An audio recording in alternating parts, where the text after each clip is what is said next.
beleza? Como é que vocês estão, meus amigos? Olha quem tá aqui. O nosso lendário ministro das comunicações. Eu tento não falar dele, mas a imprensa, na sua sanha persecutória, não quer abandonar o nosso grande ministro. E, gente, não é nem pra falar assim pra vocês que vamos falar só da repercussão que teve as últimas informações que a turma do Metrópolis trouxe, a turma do Estadão trouxe nas últimas horas. Não, infelizmente temos novas denúncias. Mas vocês sabem, né? É tudo fake news, porque jamais o desgoverno, né, do Dilma ia ter um ministro como esse à frente de uma pasta tão importante. Mas enfim, tem muita coisa pra gente comentar já no primeiro tempo, tentar dar umas risadas. Depois, aí vamos falar de assuntos mais sérios. O pacote das maldades.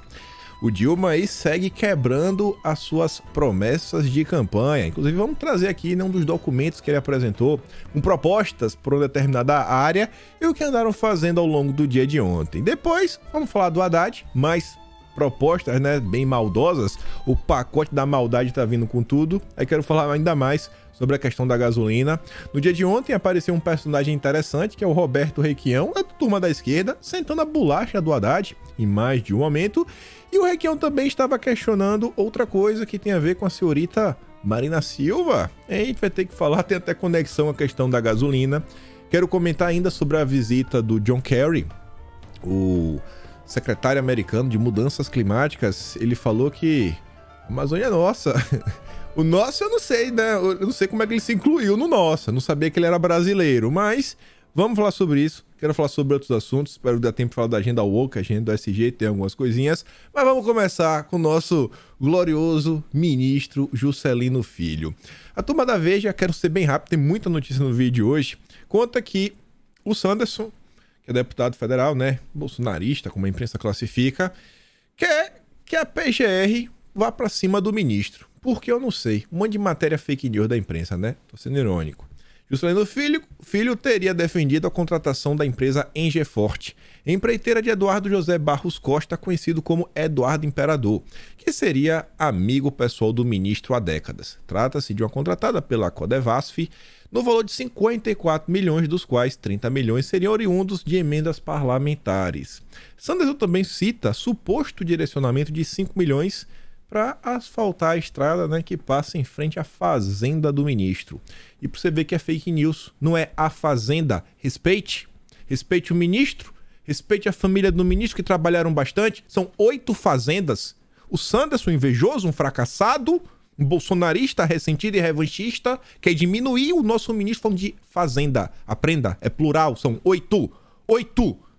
O Sanderson não me representa, tem que aprender a contar. São 8 fazendas. Máximo respeito com o nosso ministro. Estou sendo irônico. Aí veja, deputados do PL querem convocar Juscelino para que ele explique voos com o avião da FAB. Mas vai explicar o quê? Que ele voou. Quer explicar o quê, né? Em qual cadeira ele sentou? Que besteira, rapaz. O ministro só usou de sua prerrogativa, uma agenda extremamente importante. Em 2 dias foram 2h30, mais de 1 hora por dia. Vocês querem o quê? A turma do Senado agora vai trabalhar 9 dias. Não sei se vai dar tempo de comentar sobre isso, eu acho que não. Mas enfim, né? Brincadeiras à parte, tu vai chamar, espero que chame. E vamos ver se a imprensa vai cobrir.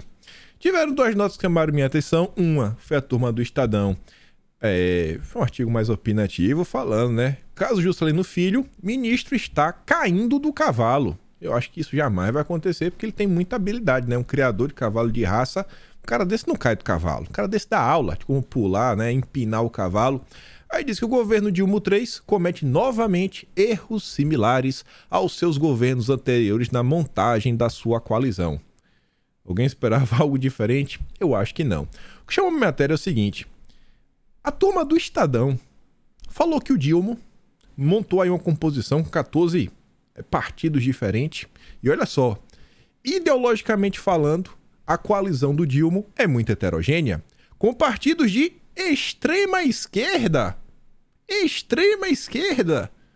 Esquerda e centro-direita. Centro e direita. É a primeira vez na vida que eu lembro aqui, né? Eu realmente não sei quando eu consegui abrir uma matéria do consórcio onde eles falavam sobre partidos de extrema esquerda. Agora a extrema esquerda apareceu. Como é que eu não vou defender o ministro? O ministro Juscelino Filho fez a imprensa falar de extrema esquerda. O cara é uma lenda. O cara é uma lenda. Agora a extrema esquerda surgiu. Se Lula não fizer ajustes na sua estratégia de gerência de coalizão, não é apenas seu ministro que corre o risco de cair do cavalo, mas seu próprio governo. Aí tá me deixando sonhar demais, né? O Dilma cair. A Folha de São Paulo explica uma das razões que talvez estejam fazendo com que o Dilma não demita o nosso glorioso ministro. E fala o seguinte, né? Que União Brasil se mostra um inquilino incômodo no governo Dilma. Essa é a manchete. E a explicação tá em uma linha. É um textão gigante que literalmente resume aqui, ó. Presidente aceita desgaste de ministro para esperar votações e evita abertura de precedentes. Vocês devem lembrar, o Lira resolveu não começar essa semana, falou que ia dar mais uma semana de trégua, né, de folga pro Dilma, porque é carnaval, etc. Mas semana que vem o bicho começa a pegar. E aí votação das MPs, aí tem MP da FUNASA, do COAF, etc. E aí o Dilma ele não tá querendo perder nenhum tipo de voto, tá aceitando tudo. Tá aceitando tudo. Essa é a frente ampla. O Brasil democrático, que o amor venceu, que derrotaram o Bolsonaro, o grande problema. E, para minha surpresa, a turma da Globo pediu a cabeça do ministro. Chegou o dia. A Globo pediu a cabeça. Como Juscelino Filho ainda é ministro. É um texto aí do Carlos Andreasa. Fez o L com força. Amigo do Felipe Moura Brasil. Mas isso aqui é só, né, a repercussão da imprensa. A última para fechar, a gente falou as novidades. Ministro das Comunicações comete crime. Crime? Não, peraí. Crime? Já estamos falando agora em crime? Estamos falando de um criminoso? Não, não é possível. Aí, o colunista do UOL, o Walter Maierovitch, ele falou que o ministro deveria ser afastado. Ele também falou o seguinte, ó, abre aspas, a fala não é minha. Até a torcida do Flamengo sabe que é crime tipificado no Código Eleitoral, que é o artigo 350, que fala em omissão e declaração falsa. Se for instrumento público que ele fez a declaração, a pena é de 5 anos de prisão. Se for instrumento particular, é de 3 anos.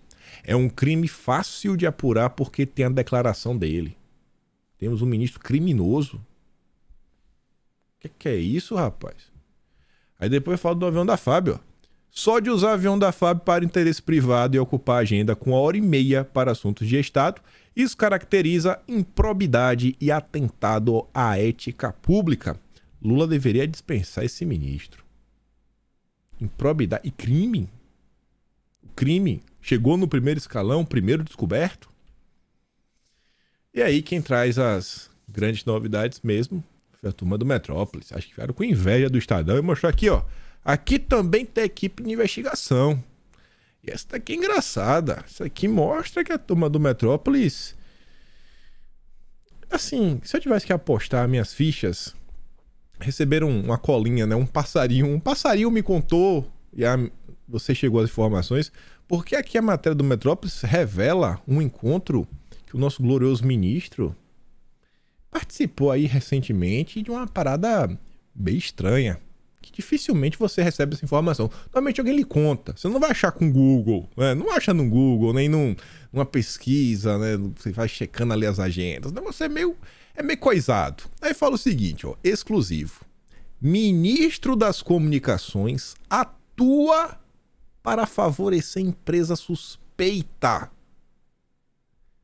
Olha, o subtítulo você já vai entender porque isso é um problema. Sem registrar na agenda e já no cargo. Estamos falando de um ministro usando a prerrogativa de ministro. O cargo de ministro para favorecer a empresa suspeita. Juscelino Filho fez até reunião na Codevasf para pressionar por contrato que beneficia a empreiteira. Aí a Sara Teófilo começa falando que o Juscelino Filho tem por atribuição tocar políticas relacionadas a áreas de radiodifusão e telecomunicações. Mas ultimamente tem se mostrado bastante empenhado em solucionar um assunto espinhoso que nada tem a ver com a pasta que comanda. Será que não tem nada a ver? Usando do poder que tem como integrante do primeiro escalão do governo, ele vem pressionando a Codevasf a fazer chegar uma emenda suspeita de envolvimento em irregularidades de milhões de reais em emendas e que ele próprio destinou, né? Parte das emendas vem dele mesmo, como deputado federal.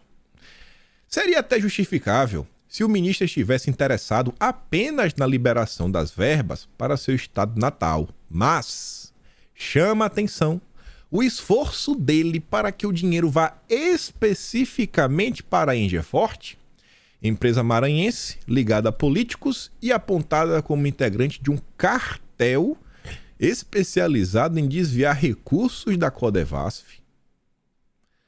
A matéria tá estranha, viu? Juscelino Filho chegou aí pessoalmente à superintendência da Codevasf no Maranhão para defender que seja mantida uma concorrência suspeita, na qual a Engeforte foi escolhida para abocanhar um contrato de 54 milhões em obras. Desse valor, os 54, 30 milhões tem origem em emendas federais enviadas ao Estado pelo próprio ministro. No período em que ele é congressista, de acordo com informações internas da estatal, também foi ele que definiu onde os recursos deveriam ser alocados. E um detalhe, a visita que Juscelino pressionou a Codevasf para que os recursos sejam destinados à Engeforte no último dia 17. Agora, viu?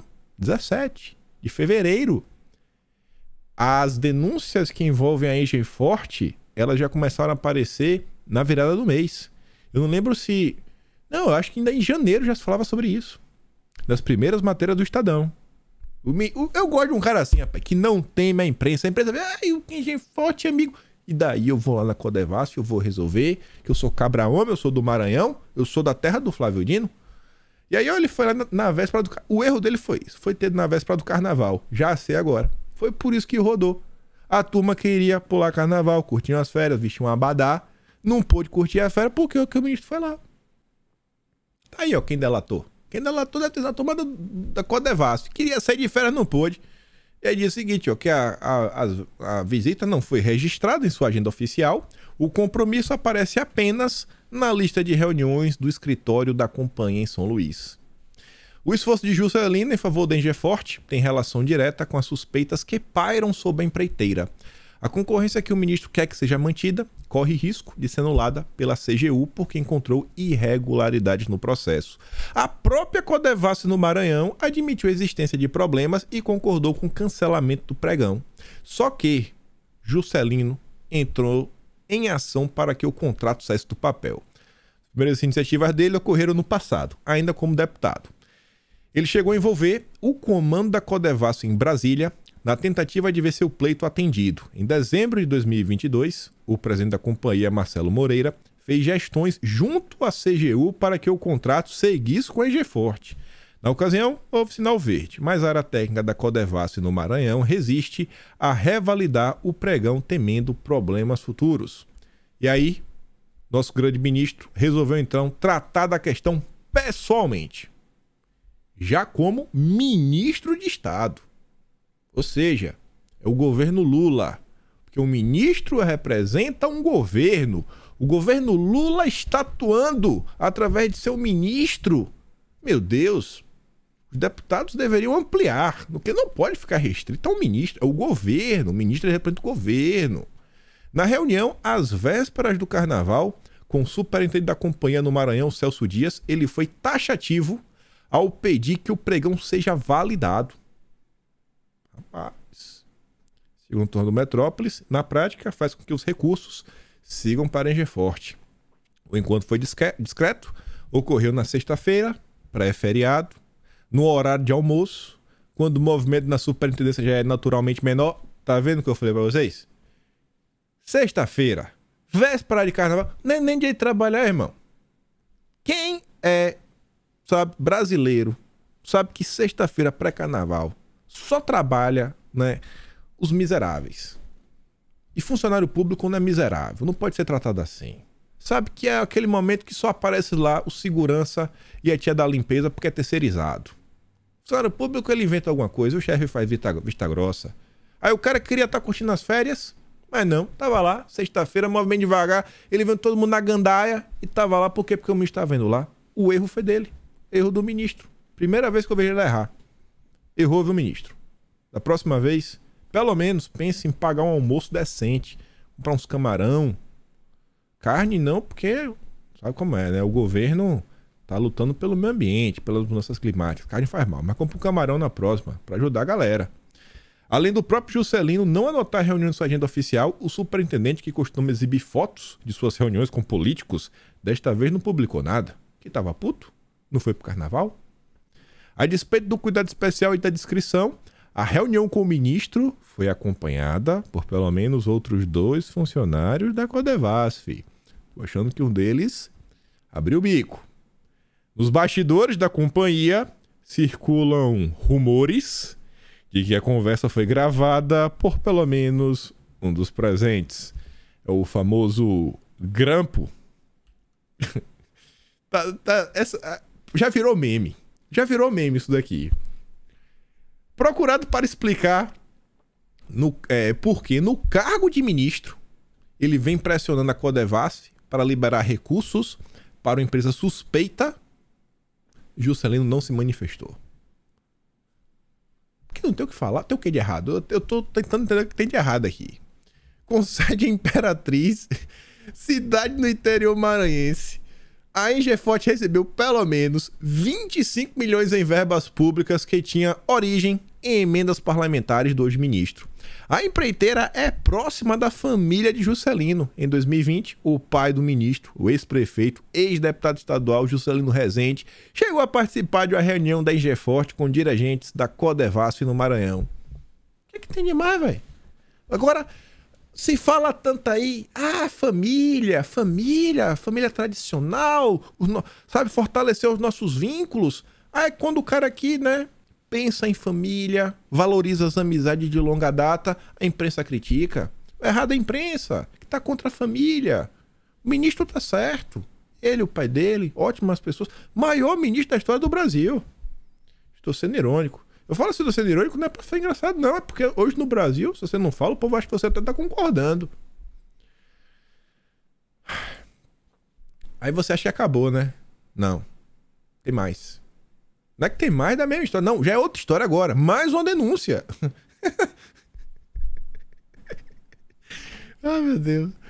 Mais uma empresa complicada. E você vê, né?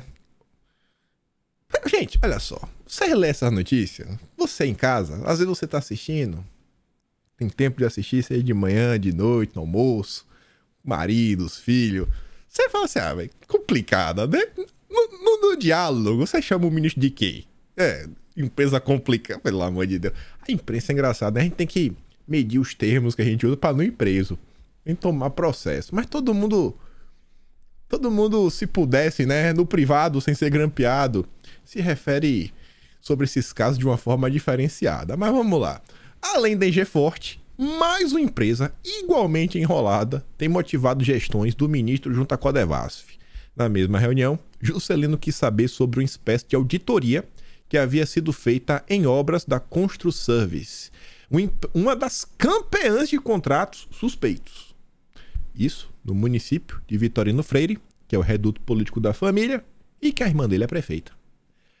A pedido da CGU, a Codevasf havia reavaliado as obras da Construservice no município porque o fiscal do contrato era um técnico que no ano passado foi alvo de uma operação da polícia por suspeita de ter recebido R$250 mil para favorecer a empreiteira.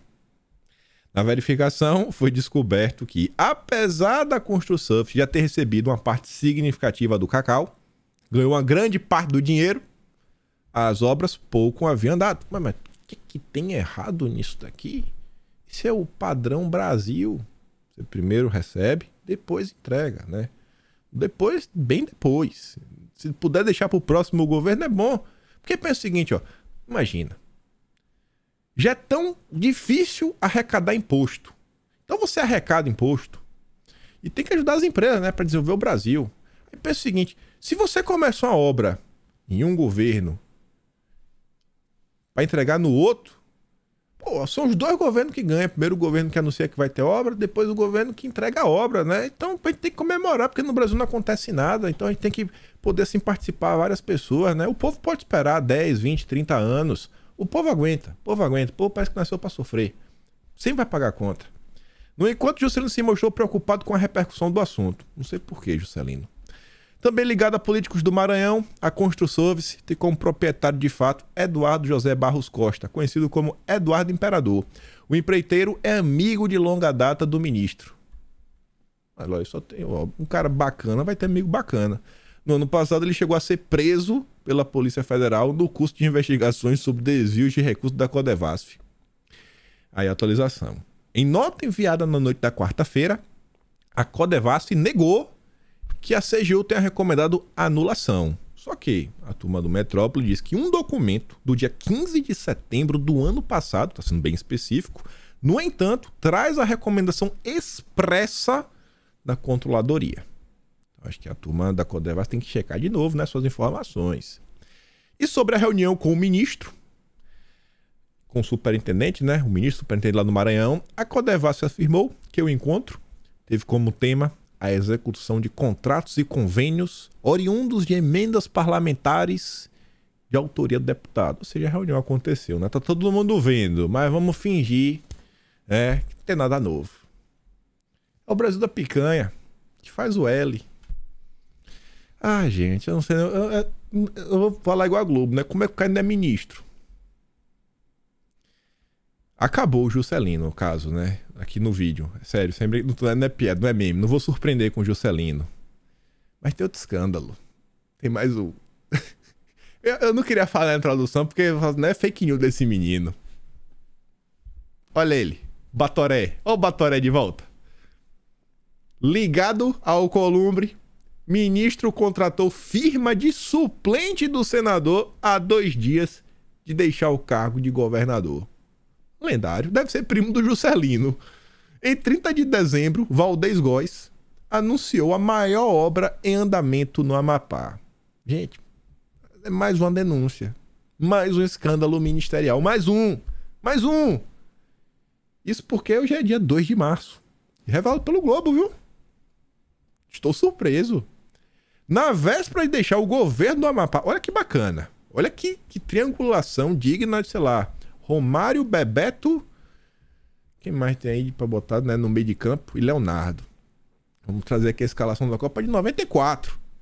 Olha só, o ministro da Integração Regional, Valdez Góes, anunciou a contratação mais cara de sua gestão, né? Cruzou a bola. Aí matou no peito, ó. A pavimentação de uma rodovia que liga a capital Macapá ao sul do estado. A obra avaliada em 100 milhões foi entregue a uma empresa que pertence a um suplente do Alcolumbre. Cruzou a bola, matou no peito. Agora vai dar o toque para meter no gol, ó. E terá a maior parte financiada por recursos do orçamento secreto enviados pelo próprio parlamentar. Não, gol de placa. Gigante. Aqui agora aquela cabeçada que o Romário deu na Copa de 94, o cara tinha 2 metros de altura, o Romário falou, é meu. Ô, gol de mão do Maradona. Você entendeu isso daqui? Ó, o Alcolumbre, ele indicou o Valdez Góes para ser ministro. O Valdez Góes assinou um contrato de uma obra, 100 milhãozinho, que a empresa é do suplente do Alcolumbre. E grande parte do dinheiro vem do orçamento secreto do Alcolumbre. Lendário. Gol de mão do Maradona.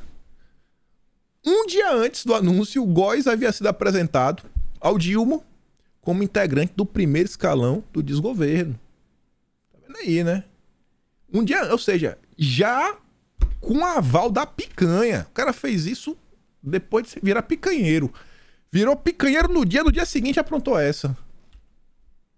O empreendimento no Amapá será tocado pela construtora e reflorestadora Rio Pedreira, pertencente a Breno Chaves Pinto, segundo o suplente do senador, que atuou de forma decisiva para Góes virar ministro. A cadeira estava reservada, o nome do União Brasil, mas o Alcolumbre articulou, botou para andar. Ao anunciar o nome do então governador, Lula deixou claro que a vaga era da cota de Alcolumbre, que se tornou um dos parlamentares mais influentes após presidir o Senado e comandar a distribuição do orçamento secreto. Olha o que o Lula falou. Eu quero agradecer, inclusive ao senador Alcolumbre, pela inteligência e competência de encontrar esse companheiro na Amapá. Rapaz, é companheiro mesmo. Aprendeu? Esse daqui, o Lula pode olhar chamar de companheiro. Não é aluno. Tá assim, é companheiro. Isso aí, não é aluno. O Juscelino, se você parar pra pensar, ó, a gente pega aquela matéria, quando ele fez aquele mega investimento, aos 14 anos de idade, comprou um terreno de 165 mil metros quadrados por R$1.000. Ali foi em 99. Lula assume em 2003, 4 anos depois. Ele tinha 14. Ou seja, em 2003 ele estava com 18. Ele viu o governo Lula. Eu tenho certeza que o Juscelino aprendeu a fazer política com Lula. Não tinha como nascer um cara assim. Não tem como. Ele aprendeu uma parte com a família, mas com certeza ele foi influenciado, assistindo nas televisões, todos os grandes feitos. Falou, cara, ele se inspirou no Dilma, não tem condição. Operação da Polícia Federal. Essa não foi a primeira vez que uma empresa do suplente de Alcolumbre recebeu dinheiro público por meio de contrato com o governo de Góes. Além de responsável pelas obras de pavimentação avaliadas em 100 milhões, ele aparece como administrador de outra firma que recebeu recursos do governo do Amapá nos últimos anos. A LB, integrante de um consórcio que cuida da manutenção de rodovias estaduais. 1º de dezembro, menos de um mês de o então governador anunciar a construtora Rio Pedreira como responsável pela pavimentação da AP010, Breno Chaves Pinto foi alvo de uma operação da Polícia Federal. Na ação, os agentes apreenderam cerca de R$800 mil em dinheiro vivo na sede da empresa durante a investigação que apura fraudes e superfaturamento em outra obra rodoviária no Amapá. Cara, qualquer pessoa que tem empresa tem 800 mil. Isso é troco. Garanto que eu tenho explicação. O Breno Pinto, amigo do Alcolumbre, certeza aí que esse cara é aquela galera moda antiga, sabe? Que tem medo de banco, gosta de guardar o dinheiro tipo no colchão. Aí, em vez de botar o dinheiro no banco, ele dinheiro espécie, né? 800 mil espécie. Pouca 800 mil é como se fosse muita coisa. A Globo fica tentando dar uns ares assim, né? Que tem coisa errada. É uma besteira, pô. Besteira. E a justificativa aqui, né? O Alcolumbre falou. Eu acho que, pra mim, o caso já tá resolvido. Sem favorecimento. Procurado, o empresário Breno disse que o contrato de 100 milhões foi firmado legal, negou o conflito de interesse. Bom, pra mim tá resolvido. Fala o seguinte, ó. Que a família é do ramo construção. Não é o fato de entrar para a política que indica que teve favorecimento ou alguma coisa. Concordo? Ele é só o suplente de Alcolumbre, que grande parte do dinheiro saiu do senador. Nada a ver. Nada. Família, você tá vendo? Tem uma boa família. Eu adoro a valorização da família em primeiro lugar. Já o Alcolumbre negou por meio de nota. Tem influenciado na escolha da empresa. Diz esperar que o processo... Ele espera, né, o Alcolumbre. É engraçado, ele deixa até aberto. Eu espero que tenha seguido todos os trâmites legais cuja observância há de ser verificada pelos órgãos de controle. Esse é o Brasil. Esse é o Brasil. O Alcolumbre tá tentando dar rasteira do Juscelino. Tem que comer muito feijão, mas muito feijão para chegar no patamar do nosso ministro da Comunicação. Será que amanhã a gente vai ter que cometer de novo? Será que vai surgir uma nova denúncia? Do jeito que tá, eu não duvido. Tá demais, viu? Demitir que é bom, não demite. Eu sei que é redundante falar isso, mas tu já pensou se fosse o governo Bolsonaro? Se fosse o governo Bolsonaro, Bolsonaro estava preso. Sem sombra de dúvida. Ele estava preso. Bolsonaro estaria preso na cadeia, enjaulado. Sabe? Igual a fera. Estava preso. Tomando choque ainda, capaz. Como é o governo Lula, tá de boa, pô. Tá de boa. Turma separa. Não, olha só, né? É o centrão. É pela governabilidade. Vamos falar do pacote da maldade. No dia de ontem, Haddad, que só aparece para dar notícia ruim, informa que ele deve taxar a aposta eletrônica para compensar perda com mudança no imposto de renda. Eita, é um monte de pergunta. O engraçado é o seguinte, ó. Vamos aqui ouvir o Haddad. Se escuta só. Tava lá na Veja, no UOL, na entrevista. Aí foram perguntar para ele. A questão dos jogos da internet. Vamos regulamentar. O senhor vai regulamentar? Não. Vai. Como é que está isso?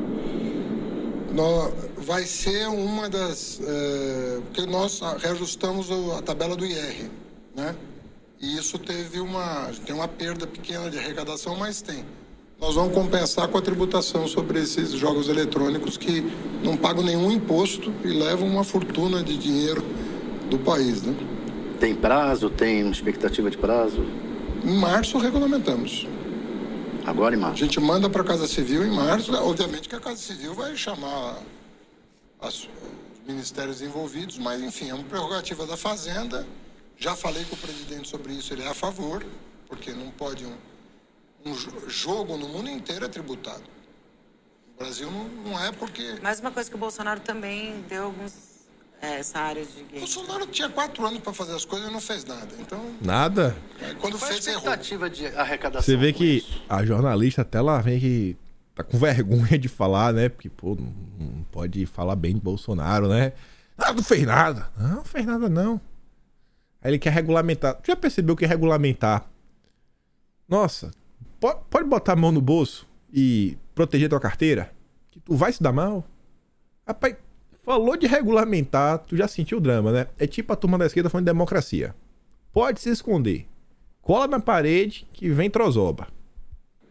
Jogos eletrônicos. Os números estão variando muito. Esse é um dos problemas que... Não, se liga, ó. Deixa eu voltar aqui um pouquinho. O Haddad quer, você pode ver aqui, ó, compensar a perda. Aí o cara pergunta, e aí, irmão? Vai ganhar quanto aí nessa? Vai ganhar quanto? Porque você tá querendo regulamentar, porque você vai dizer que uma coisa vai compensar a outra. Quando Qual a fez, errou. expectativa de arrecadação? Qual a expectativa, então? Com jogos eletrônicos. Os números estão variando muito. É? Esse é um dos problemas que nós temos Problema. internamente para apurar melhor. Ah, apurar Mas melhor. tem 2 secretarias trabalhando o assunto, a Receita Federal e a Secretaria de Reforma Econômica, para fazer estimativa de arrecadação, e os números não estão convergindo. Por isso que nós estamos... O modelo está pronto, mas é preciso de uma estimativa um pouquinho mais precisa. E as estimativas não estão convergentes. Mas é bilhão. É coisa É bilhão? da ordem de bilhões. É? Tá certo. Ministro. Não muitos, mas alguns. Não, Bom, mas... ministro, queria agradecer muito a Sensacional. conversa, agradecer... É. Tu já pensou se fosse Paulo Guedes? Não. E vai dar quanto? Então. Tem 2 secretarias. Elas estão fazendo as contas, né? E os números assim não era pra convergir. Mas não tá convergindo. Tá. Mas vai ser bilhão. Não sei quantos. Não muitos, mas vai ser alguns. Não, vamos confiar. Esse é o cara responsável pela economia brasileira. Esse é o responsável pela economia brasileira. Estamos indo direto pro buraco. Aí o Haddad, né, que tá vindo aí com a regulamentação dos joguinhos, né, que tá ganhando dinheiro em cima, essa porra, a galera tá com a raiva, né, um revanchismo. Ó o Dilma, gente. 18 de agosto. Pegou um monte de bocó. Ó, Lula Play. Ontem, os gamers apresentaram propostas para o nosso programa de governo, pedindo políticas públicas que fortaleçam o setor de jogos eletrônicos. Ó, que lindo. Olha aqui, ó. Comitê Lula Play. Proposta do setor de games ao programa de governo de Lula e Alckmin. Não sei se o Lula, se aqui só foi as propostas, não sei se o Lula realmente abraçou ou não, né? Ele bateu a foto. Foi o que apresentaram. O Lula também é safo, né? Ele não fala assim, não, eu vou acatar. Não, as propostas são bem-vindas. Vou analisar suas propostas. Né? Ele vai mentir até o final e falar que nunca aceitou. Mas tá lá, ó. Proposta do setor de games ao programa de governo do Dilma. Nesse Lula Play que fizeram, quando você vai lá no item 3, que é capítulo 3, eixos para a criação de políticas públicas, item 3.4, quarto eixo, soberania digital. Olha o que dizia. Realizar uma discussão sobre impostos que não seja enquadrada nas reduções realizadas pelo governo Bolsonaro, que tiveram efeito nulo diante dos efeitos da inflação e da alta do dólar. Como é que é efeito nulo, irmão? É que eu ia falar porque o preço não abaixou. Mas se você não tivesse reduzido o imposto, o preço teria aumentado. Não adianta explicar, né? Mas tudo bem. Só que o melhor é ali, ó. No subtema, né, 3.5, quinto eixo, indústria, um item falava o seguinte: olha, uma das propostas que foram apresentadas. Diminuir impostos de hardwares, de joguinhos, e acesso à internet em prol da indústria e do consumo de jogos. Foram traídos, né, pelo Nove Dedos, bando de bocó. É só uma foto, ó. Alan Zoca, famosinho, gamer, tá lá na Twitch, né, o pai do tempo. Ele junto com o Casimiro. É tudo da turminha do Foca. Todo mundo fez o L. Aí tá aí, ó. E o pessoal ontem na internet mandou a real. Essa galera aí que produz conteúdo de jogo, o que eles mais querem é que o governo aumente o imposto do videogame e do jogo em si, que é pra pobre não ter acesso. E a alegria do pobre vai ser ver eles jogarem. Eles jogam e o pobre assiste. É isso que a galera gosta. Olha a cara de feliz dele. Ai, tá de boa com o Apple Watch. É isso que eles querem. Claro, que aí o pobre vai passar mais tempo assistindo eles. Ainda falando do pacote de maldades, antes de falar um pouco mais sobre o pacote de maldades em si, só uma notícia introdutória: o iFood faz nova onda de demissões. Foi em torno de 300 e poucas pessoas. Nada estranho por aqui. Quero ver agora o Caged tem data, 9 de março. Vamos olhar esse dia. 9 de março. Falaram que vou divulgar o Caged de janeiro. Vamos ver o resultado. Eu acho que o Brasil já está no buraco. No dia de ontem, olha o que o Dilma fala das empresas de aplicativo. As fábricas já não têm a quantidade de trabalhadores que tinham. O trabalho informal ganha dimensão maior do que o trabalho formal. E as empresas de aplicativo exploram os trabalhadores como jamais em outro momento da história os trabalhadores foram explorados. Nunca na história foi. E cabe outra vez aos dirigentes sindicais encontrar uma saída que permita com que a classe trabalhadora do mundo inteiro possa reconquistar o seu espaço, não apenas na sua relação com os seus empregadores, mas nas conquistas da seguridade social que os trabalhadores estão perdendo em muitos países do mundo. Vocês perceberam que fala, ó, a relação com o empregador, né, centrais sindicais, etc. E que nunca na história as pessoas foram tão exploradas. Será, gente? Nunca na história? Porque o início, né, lá atrás, até quando Marx escreveu sobre o capitalismo, o regime de trabalho nas indústrias, nas fábricas, era bem pesado, bem desumano. Agora eu acho que a coisa já deu uma melhorada considerável, né? Mas quem tem boca fala o que quer. Eu acho que vai dar ruim. Mas além de falar que vai dar ruim, ele falando das centrais sindicais, após desgaste, Dilma nomeia indicado por central sindical para posto no trabalho. A secretaria tem como objetivo propor políticas, projetos e programas no âmbito das relações do trabalho. Na função, Pierotto deverá ser um interlocutor constante de categorias de trabalhadores e empregadores. Para os próximos anos, as centrais sindicais têm como prioridade o reforço dos instrumentos de negociação coletiva, a criação de mecanismo de financiamento dos sindicatos e um avanço de uma proposta de reforma sindical. Pegando negociação coletiva e financiamento dos sindicatos, uma notícia que saiu no finalzinho de fevereiro, o argumento do novo governo para a volta do imposto sindical. Estava lá, né? Discretamente, a calada da noite, começa a se desenhar nos bastidores do novo governo a discussão para justificar a volta de um mecanismo de financiamento em substituição ao imposto sindical, né? É provável, segundo aliados, que as conversas sobre a volta da contribuição venham casadas com a reforma tributária nos debates. O argumento é que a etapa posterior da reforma, provavelmente no segundo semestre, o governo terá de retomar o debate sobre taxação de lucros e dividendos e que seria necessário reforçar a estrutura de fiscalização dos sindicatos para reduzir a pejotização, como é conhecida a contratação irregular de funcionários por meio da abertura de empresas. Ou seja, governistas dirão que é preciso ampliar a cobrança sobre lucros e dividendos, sem prejudicar trabalhadores que deveriam estar contratados em regime de carteira assinada. E como é que eles pretendem fazer isso? É que já foi dito no passado, reforçando a negociação coletiva. Eles vão querer discutir em assembleia com uma espécie aí, né, de ajuda para os sindicatos. Olha o que está vindo. Olha o que está vindo. O cheiro de desemprego, vixe, já está empesteando todo o ambiente. E aqui só uma notícia que também envolve sindicatos. Indicado ao comando da Previ, um dos maiores fundos do Brasil, mais de 240 bilhões, sindicalista é aprovado para o cargo sob críticas. Acham que ele não cumpre os critérios técnicos. Mas a Previc, que um dia o Carlos Gabas sentou lá, aprovou.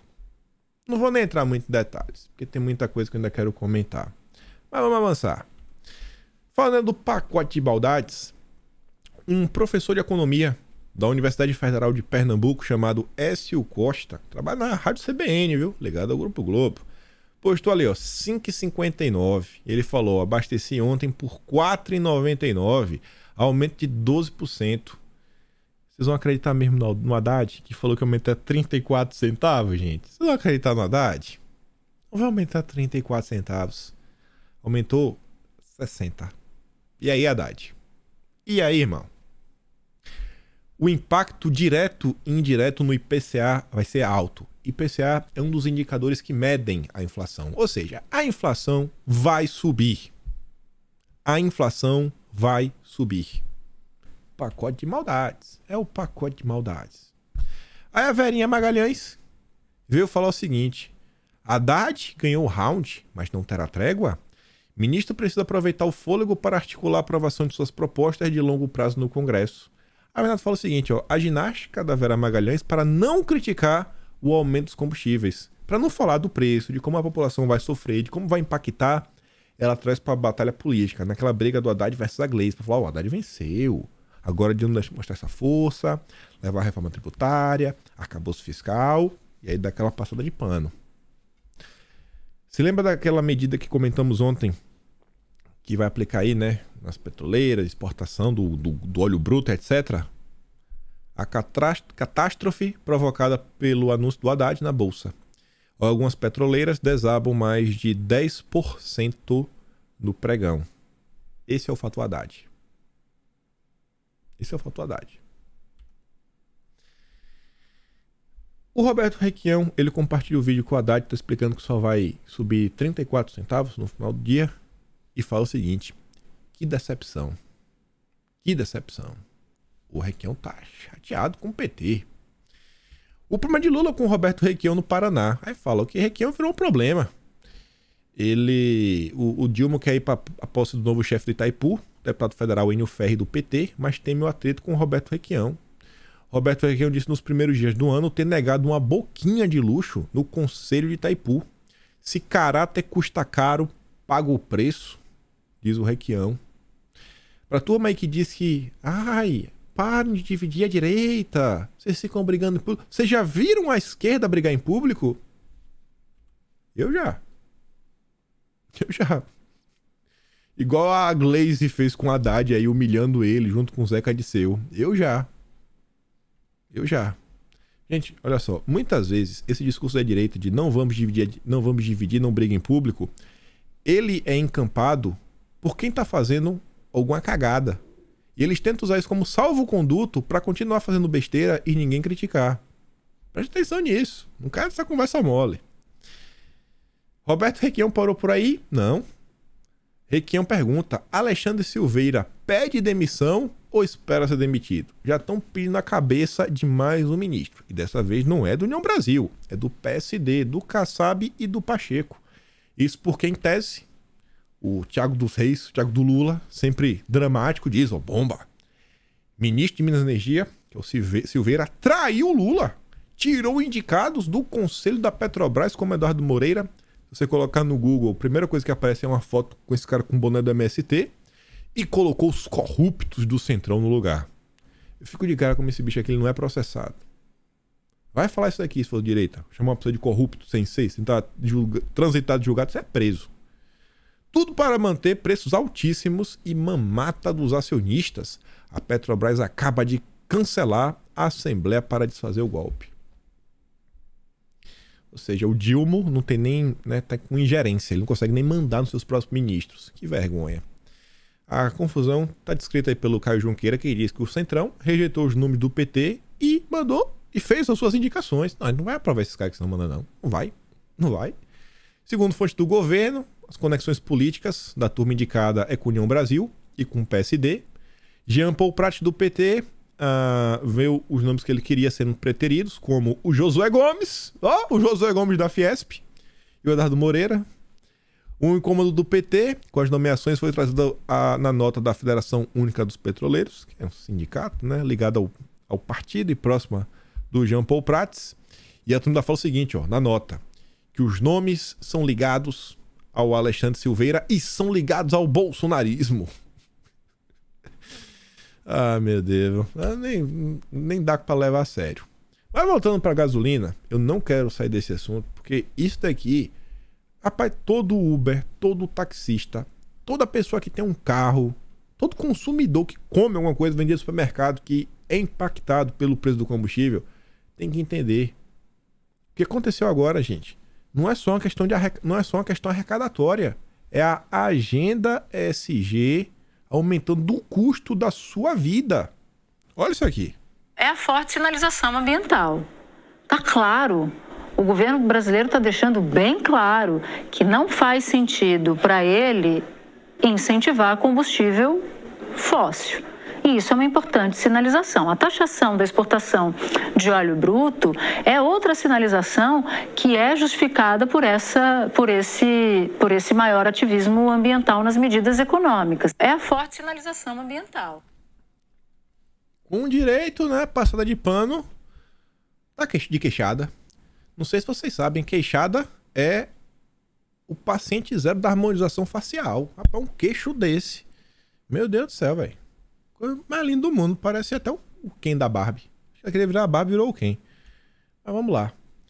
O Amazônia Azul, ele traz aqui alguns dados para vocês verem algumas coisas. A turma fica falando, tem que parar de usar combustível fóssil. Isso, aquilo, outro. A mesma turma que fala isso, joga contra, por exemplo, a Ferrogrão. A ferrovia Ferrogrão, que usa muito menos combustível fóssil, né? Quando você compara a quantidade de combustível que você usa num trem e a quantidade de carga que ele transporta com o caminhão. Hoje o Brasil tem 77% do diesel sendo consumido por questões ligadas a transporte, lá o rodoviário. O ferroviário tá ali, 2%. O hidroviário, 1%. 77% é rodoviário. E o Amazônia Azul, que é um cara que entende logística, fala, criticar e aprovar altos impostos nos combustíveis sem mostrar alternativas de curto e médio prazo é incoerente e é perigoso para a economia do país. Políticas de longo prazo para incrementar o transporte hidroviário, ferroviário, dutoviário são lentas e dificultadas por décadas de não conseguir sair do papel, né, depende de matriz de transporte, de mais de 60% no modal rodoviário.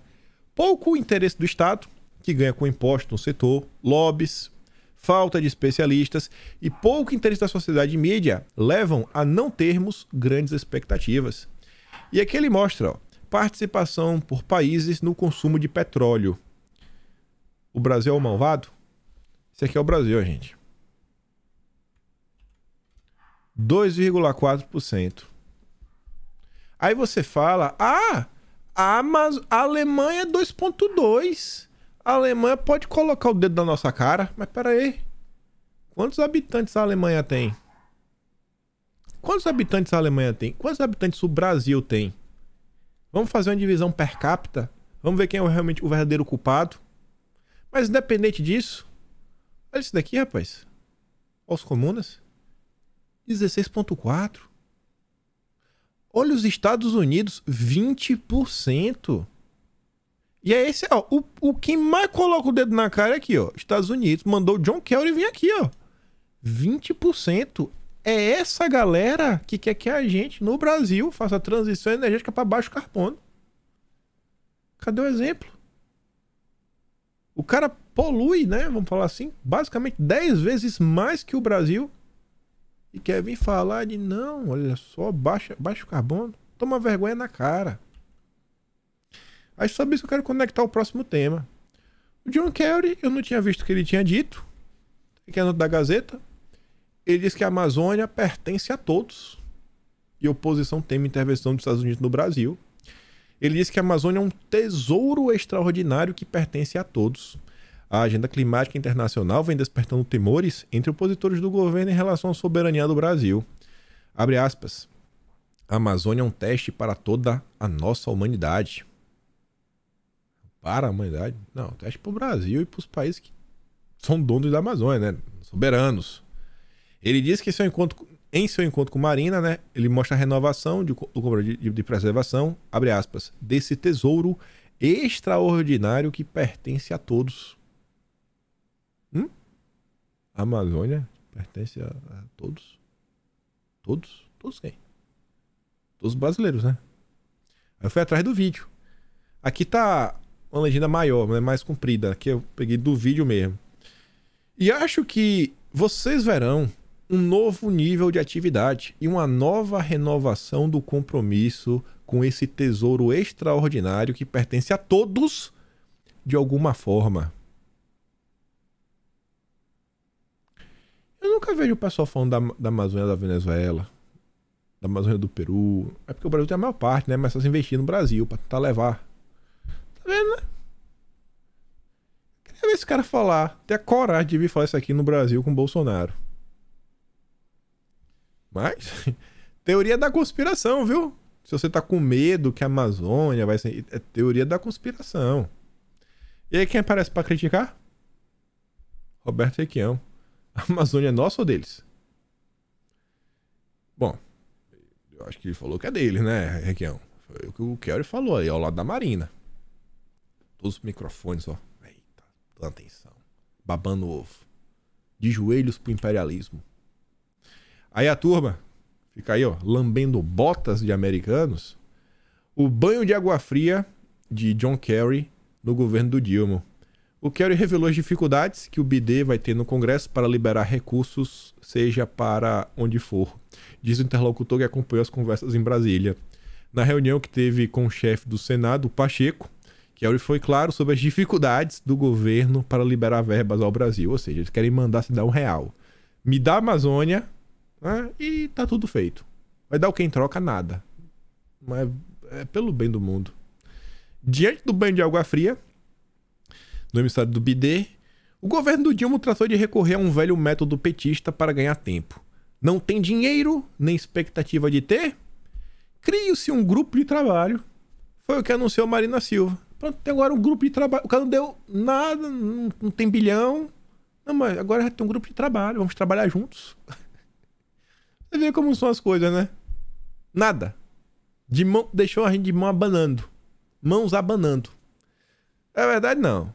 Se lembra quando os portugueses chegaram ao Brasil, que a esquerda reclamava, falando, os índios entregaram nossas riquezas por um espelho. Vocês verem, eu podia trazer críticas da direita. O Quinto Movimento, desculpa, Questão Nacional, que é @Quinto Movimento, eu acho que tá muito mais ligado à turma da esquerda, muito mais ligado à turma da esquerda do que à direita. Eles se classificam mais como nacionalistas. Essa história aí do Quinto Movimento, que acho que é até um livro, é do Aldo Rebelo. É uma turma que gosta do Aldo Rebelo, que não é um cara de direita, mas nem um pouco, né? Mas olha o que tá falando, ó. Ministra Sônia Guajajara publica um vídeo encantada ao receber presentes da secretária de interior do governo americano, de quem se diz amiga. Olha, gente, ela recebeu uma caneta, ela recebeu um adesivo. Nossa, que lindo. Tô emocionado. A história é cíclica, realmente, ela vai se repetindo. Ela vai se repetindo. Gustavo Castanhon, ligado ao PDT. Eu acho que ele é membro do PDT. Tem voz dentro do partido. As lives que teve durante a campanha do Ciro no passado, da TV Ciro, participou de algumas. Só hoje, vimos aumento da gasolina com manutenção do PPI para garantir dividendos aos acionistas estrangeiros, Marina sorridente entregando a gestão da Amazônia para John Kerry e Guajajara feliz recebendo presentes da secretária dos Estados Unidos. Não há mais ilusões possíveis sobre isso. Criticando Dilma. É o que eu falo às vezes. Tentar pegar o Dilma e colocar naquela caixinha Foro de São Paulo, sem colocar junto Partido Democrata, Agenda ESG, Fórum Econômico, né? As ideias dos europeus também, você não consegue capturar. É muito pior. O pesadelo que tá aí é muito pior do que a gente imaginava. É muito pior. O que temos diante de nós é algo muito pior do que se imaginava. Muito pior. Se fosse só o Foro de São Paulo, tava ruim. Aqui é horrível. Pegando a questão dos indígenas, Sandor Chico Rodrigues de Roraima. Eu comentei com vocês, ele foi se fiscalizar a terra indígena e aí me vem uma ONG, CIR, falar que ele tem conflito de interesse, porque ele tem que ser afastado da comissão do Senado, porque ele gosta dos garimpeiros e não pode. E aí o ofício da ONG, que foi enviado para o Conselho de Ética do Senado, para o Ministério Público Federal e para o PGR, para o Aras, pede ainda apuração da visita não autorizada. Só a ONG metendo na cara. O senador do estado e que tá na comissão do Yanomami, ele não pode ir sem pedir, por favor, pra quem? Pra ONG?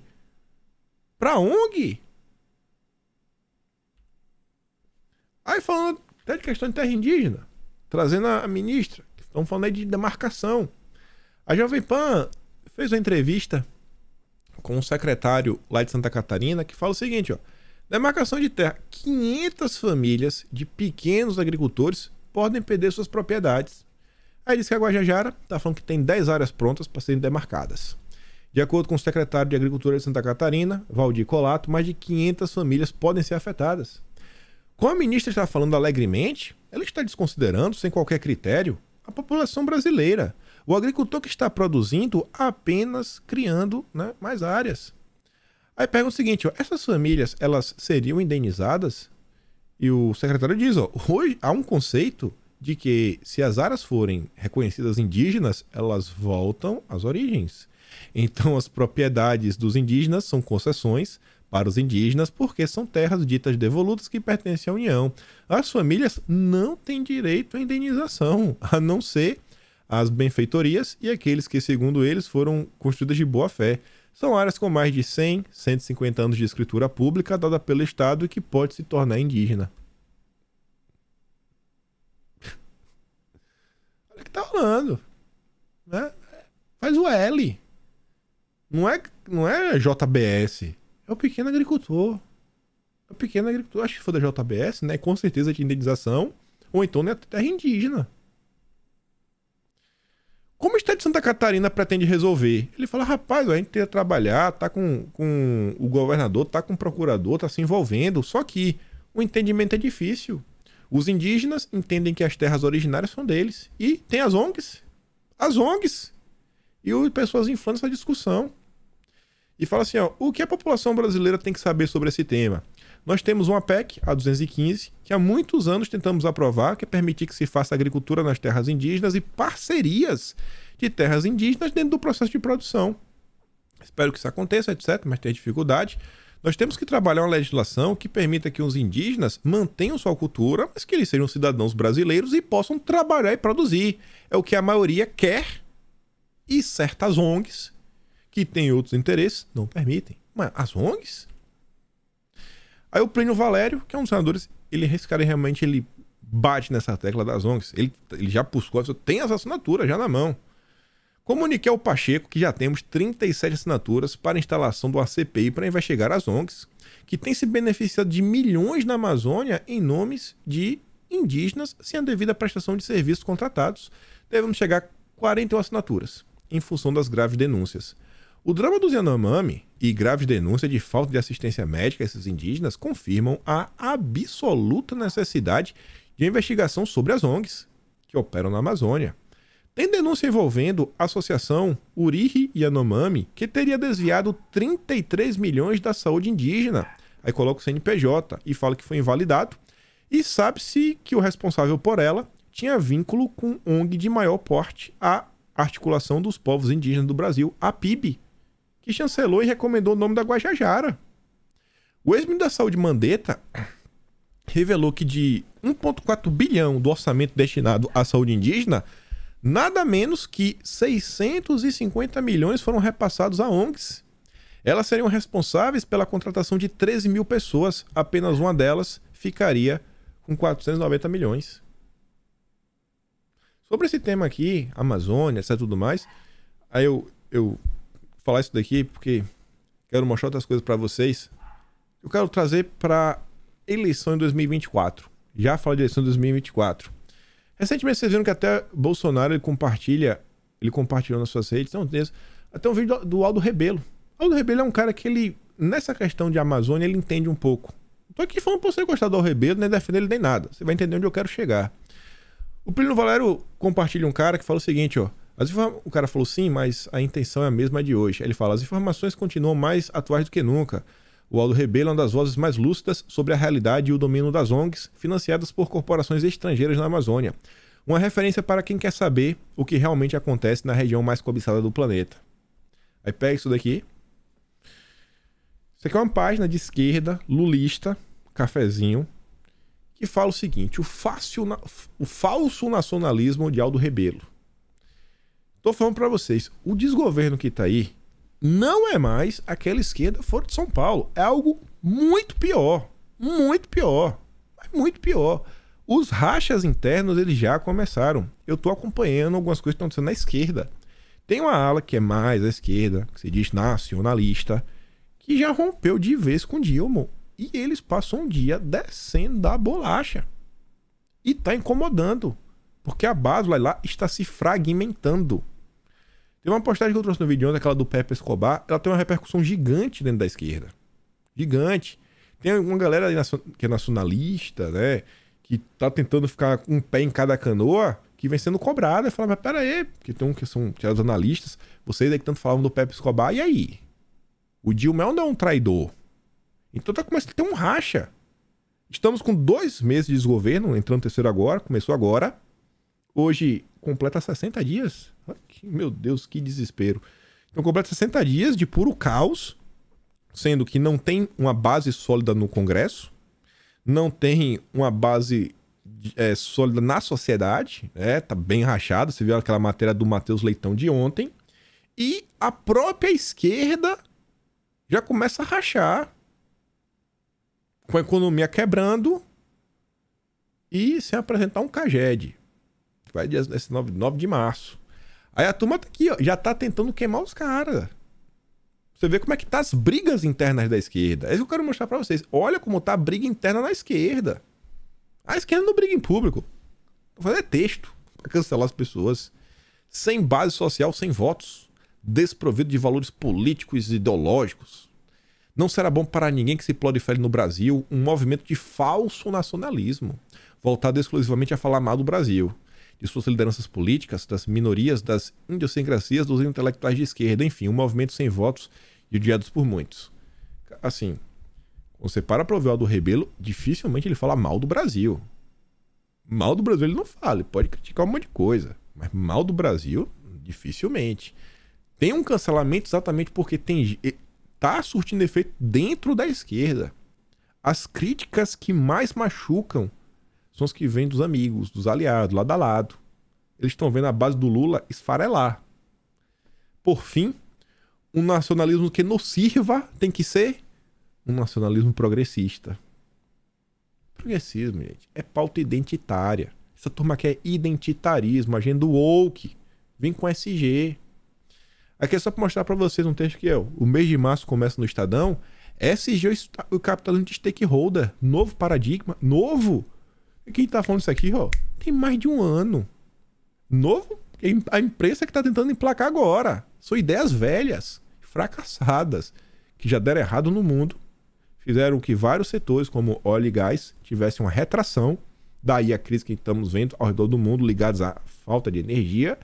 E a turma tá aí, ó. É o que a gente já falou. Estão descobrindo a roda. Ah, não, olha só, né? Teve aí, né, essa questão do stakeholder, é a carta da BlackRock, de 2018. Pra mim o cara coloca a data, né, pra mostrar quão desatualizado ele tá. Surpreendeu o mercado, cobrando que a empresa tivesse relação ao meio ambiente, que é o E, a maior diversidade na relação de trabalho, que é o S, né, coisa dos mecanismos de governança corporativa, que é o G, ESG, cobrando SG. Ele destaca, olha, o foro econômico, bem taxativo. sobre as pautas SG. E nesse cenário, quem foi que eu apresentei para vocês? Foi o Boulos. Vai dar tempo de comentar sobre ele. Mas antes de falar sobre o Boulos, e o que eu bato na tecla também, que já começa a surgir uma discussão nos Estados Unidos muito similar aos problemas que nós enfrentamos no Brasil. E se você parar para ver o que aconteceu nos Estados Unidos, de 2016 para cá, parece que o Brasil está com um delay de 2 anos. Colocaram o Trump em 2016, botaram em 2018, aí teve as confusões, aí o Capitólio, sabe? É 2 anos de delay, as pautas, etc, tudo mais. Lá, no momento, eles estão discutindo sobre essa questão nacional, sobre nacionalismo, sim ou não, mas sob uma ótica da direita, não sob a ótica da esquerda. Abandonar a religião do clima. Esse tema surge lá, tem mais de 2 anos e veio com força. Com 2 anos vem com força essa pauta SG. No Brasil tá chegando agora, com 2 anos. O cara tá agora, novo paradigma, 2 anos depois. Limite de mandato de 8 anos para burocrata. Mandato fixo. Burocratas, inclusive, quando ele fala isso às vezes, é poder judiciário, viu? Essa discussão já chegou ao Brasil. Você vê como tá, né, as coisas. Fazer da expressão política um direito civil. Por quê? Porque já não existe mais. Por mais que os Estados Unidos tem a primeira emenda, a liberdade, ela também tá meio complicada. Olha como as coisas vão se replicando. A esquerda brasileira é aqui, ó, é uma representação da esquerda do Partido Democrata. E o representante deles aqui no Brasil vai ser o Guilherme Boulos. É o Guilherme Boulos. Já comentamos sobre, tem dossiê da semana passada sobre ele, sobre essa situação toda. O Boulos conta com apoio amplo de diversos setores. E a eleição da cidade de São Paulo, ela será federalizada. Vai ser federalizada. Vai ser um 4º turno, ou 3º, não chama se você quiser. Lula versus Bolsonaro. O Boulos, ele já está no 2º turno. Não é, ele já está, como ele esteve na eleição de 2020, ele já está no 2º turno. Tem uma pesquisa, eu fiquei assustado. Em um dos cenários, o Boulos aparece com 36,7% no primeiro turno. No primeiro turno. E isso porque tem muita gente que vê o Boulos como radical. Sabe quem que estão construindo para ser a vice do Boulos? Tabata do Amaral. Pessoal com PSB. PSB é o partido de quem? Do senhor Geraldo Alckmin. O cara foi governador de São Paulo, nascido e criado em São Paulo. Você acha que Alckmin vai colocar todas as prefeituras, prefeito, vereador, o que for para eleger a Tabata com Boulos? Tabata é lema. Tabata é SG desde criancinha. É agenda woke. Essa é a esquerda que tá aí. Essa é a esquerda. A esquerda renova BR, Lema, Boulos, IRE, 2E, ONGs. Olha o que tá aí. É pior que o Foro de São Paulo. Estamos num ponto pior do que o Foro de São Paulo. Esses serão os desafios para os próximos, né, 1 ano e quebrado. Não dá nem falar mais 2 anos, né? Que a eleição é outubro do ano que vem. Aqui estão os links das matérias do vídeo de hoje. Vou mandar os vídeos lá no Telegram, o link tá aqui na descrição. Se gosta do meu trabalho, passa também no canal, tem um botão de valeu, tem um P na descrição, sempre falo isso. Compartilhe o vídeo, pelo amor de Deus. Eu espero poder estar aqui amanhã e também ver vocês.